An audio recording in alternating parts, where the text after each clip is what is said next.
আসসালামু আলাইকুম প্রিয় দর্শক, আজকের ভিডিওটা খুবই গুরুত্বপূর্ণ হতে যাচ্ছে। চলুন ধৈর্য সহকারে ভিডিওটা দেখি। যদি আমাদের ভিডিওটা ভালো লাগে প্লিজ সাবস্ক্রাইব করে আমাদের পাশেই থাকবেন। চলুন সরাসরি ভিডিওতে। সামাজিক যোগাযোগ মাধ্যমে শেখ হাসিনার একটি পদত্যাগপত্র ঘুরছে, সেটা নিয়ে তর্ক বিতর্ক চলছে। এটা সত্যি কি সত্যি না? এই আন্দোলনের সঙ্গে যারা সম্পৃক্ত, রক্ত দেয়া আন্দোলনের সঙ্গে যারা সম্পৃক্ত, তাদেরও অনেকে এই অহেতুক প্রচারণার সঙ্গে সম্পৃক্ত হয়ে গেছে। এখানে পরিষ্কার করে বলে রাখা দরকার, যে পদত্যাগপত্রটি সামাজিক যোগাযোগ মাধ্যমে ঘুরছে সেটা একটি ভুয়া পদত্যাগপত্র, সেটা একটা ফেক পদত্যাগপত্র।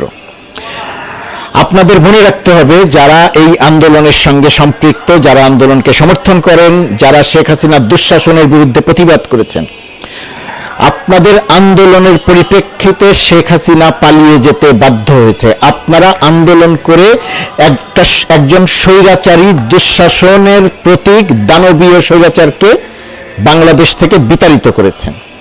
বিতাড়িত হয়ে যাওয়া সেই স্বৈরাচার পদত্যাগপত্র স্বাক্ষর করেছেন কি করেননি, পদত্যাগপত্র জমা দিয়েছেন কি দেননি, এটা একেবারে অহেতুক এবং অবান্তর আলোচনা।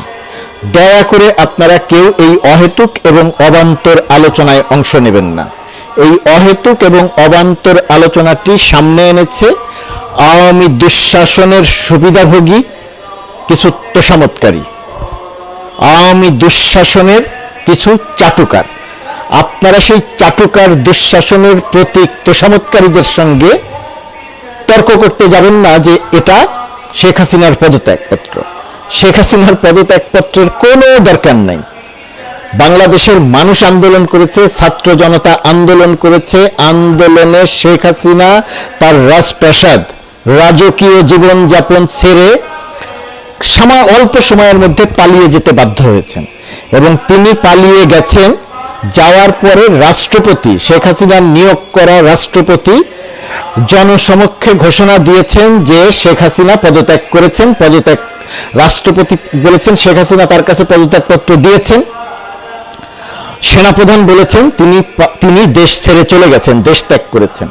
সুতরাং একজন পলাতক দেশত্যাগী সেই মানুষটি পদত্যাগপত্র জমা দিলেন কি না দিলেন সেটা নিয়ে যদি আপনারা একটা সেকেন্ড সময় অপচয় করেন, সেটা হবে আপনাদের জীবন থেকে সত্যি সত্যি একটা সেকেন্ডের অপচয়। সময় খুব গুরুত্বপূর্ণ। পতিত স্বৈরাচারের পদত্যাগপত্র আছে কি নাই, জমা দিয়েছেন কি দেননি, সেই বিষয়ক আলোচনা করে সামান্যতম সময় ব্যয় করবেন না। রাষ্ট্রপতি যখন বলেন যে প্রধানমন্ত্রী পদত্যাগ করেছেন, তখন সেটাই পদত্যাগপত্র। রাষ্ট্রপতি যা বলেন সেটাই তখন পদত্যাগপত্র হিসেবে গৃহীত হয়। সুতরাং পদত্যাগপত্র দিলেন কি না দিলেন এই আলোচনায় কোনোভাবেই শরিক হবে না। সাংবিধানিকভাবে এর কোনো গ্রহণযোগ্যতা নাই, কোনো ভিত্তি নাই। শেখ হাসিনা প্রধানমন্ত্রী, দাবি তো করতেই পারেন। সব পাগলই দাবি করে, সব মানসিক রোগী দাবি করে যে আমি মানসিক রোগী নেই। পাগল তো বলা ঠিক নয়। সব মানসিক রোগী দাবি করে যে আমি মানসিক রোগী নেই। তো শেখ হাসিনাও সেরকম ভাবে দাবি করছেন যে আমি এখনো প্রধানমন্ত্রী। তো দাবি করতেই পারেন, তিনি তো দাবি করতেই পারেন যে তিনি মঙ্গল গ্রহের মালিক, তিনি তো দাবি করতেই পারেন যে তিনি সারা পৃথিবীর মালিক। তো এতে কার কি যায় আসে? আপনারও কিছু যায় আসে না, বাংলাদেশের কোনো মানুষের কিছু যায় আসে না। সুতরাং শেখ হাসিনা চ্যাপ্টার ক্লোজ। তিনি বাংলাদেশ থেকে বিতাড়িত, তাকে আপনারা বিতাড়িত করেছেন বাংলাদেশ থেকে। সেই বিতাড়িত মানুষ তার পদত্যাগপত্র কি পদত্যাগপত্র না, এটা নিয়ে সামান্যতম সময় ব্যয় করবেন না।